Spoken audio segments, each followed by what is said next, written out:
Please help me to reach 500 subscribers. It's strange how the past has a way of finding you just when you're convinced you've moved on.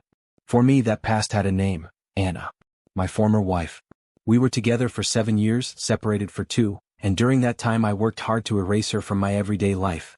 The sound of her voice, her sharp wit, the subtle way she could shrink me without raising her voice. I truly believed I was done with all of it. My life had finally settled into something steady. I woke up to quiet mornings. My apartment stayed exactly the way I left it. No tension, no arguments, no walking on eggshells. Peace had become my routine. Then one evening, without warning, Anna was standing on the other side of my door. She hadn't changed much. Maybe a few extra lines near her eyes, but she still wore the same scent that once had a ridiculous hold on me.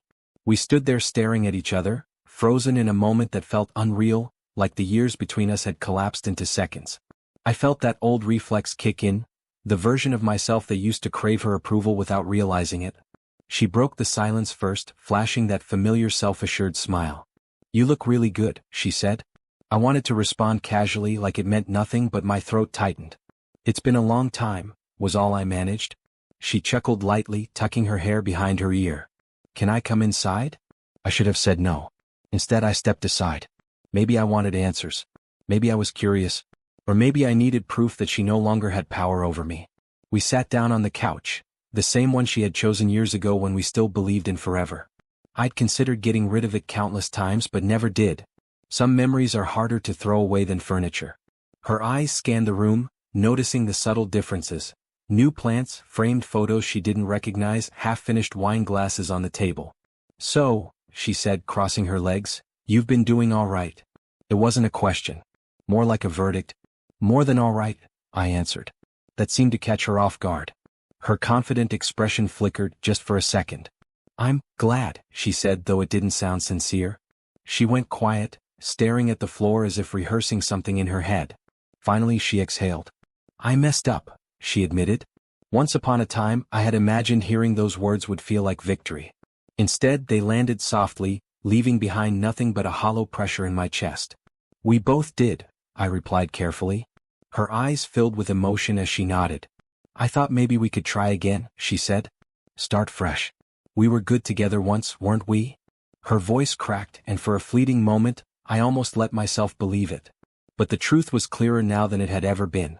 We hadn't been happy, not at the end, not even before things officially fell apart. We were enduring each other, not choosing each other. I didn't know how to answer. The quiet between us grew heavy. Then a sound cut through it, the soft creak of a door opening down the hallway. Anna looked up sharply. "Are you not alone?" she asked. I paused. "Yes," I said. "Someone's here."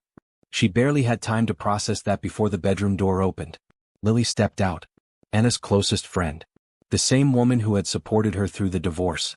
The same one who once sent me a message saying I wasn't worth fighting for.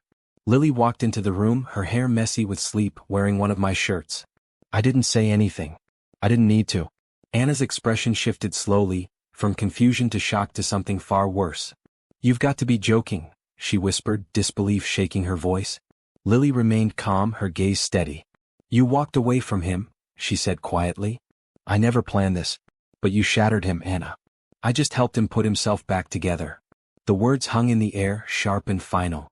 Anna turned toward me, her face twisted with hurt, rage, and humiliation. "So this is some kind of payback?" she demanded. "No," I said softly. "It's just what happens when life keeps going."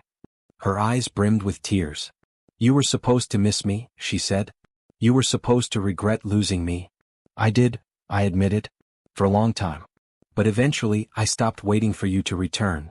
For the first time, she had nothing to say. She looked around the apartment as if it no longer belonged to her, because it didn't. Then she turned and left, closing the door behind her without another word. The quiet that followed was overwhelming. I finally exhaled. Lily came to stand beside me, slipping her hand into mine. Neither of us spoke. And for the first time in years, I felt no anger, no shame, only lightness. Later that night, sitting together in the dim living room, Lily asked softly, "Do you think she'll ever forgive us?" I thought for a moment. "Maybe," I said. "But that's not something we have to carry anymore." She smiled gently and rested her head against my shoulder. Outside, the world felt still again. No arguments. No resentment. No lingering shadows of what used to be, just quiet. Life doesn't always give clean endings, and this one came with its own complications. But watching Anna walk away and realizing I no longer needed her was the closest thing to closure I'd ever known. Sometimes people return not to reclaim a place in your life, but to show you how far you've come without them. And when that final door shuts, what follows isn't always grief. Sometimes it's relief. Please help me to reach 500 subscribers.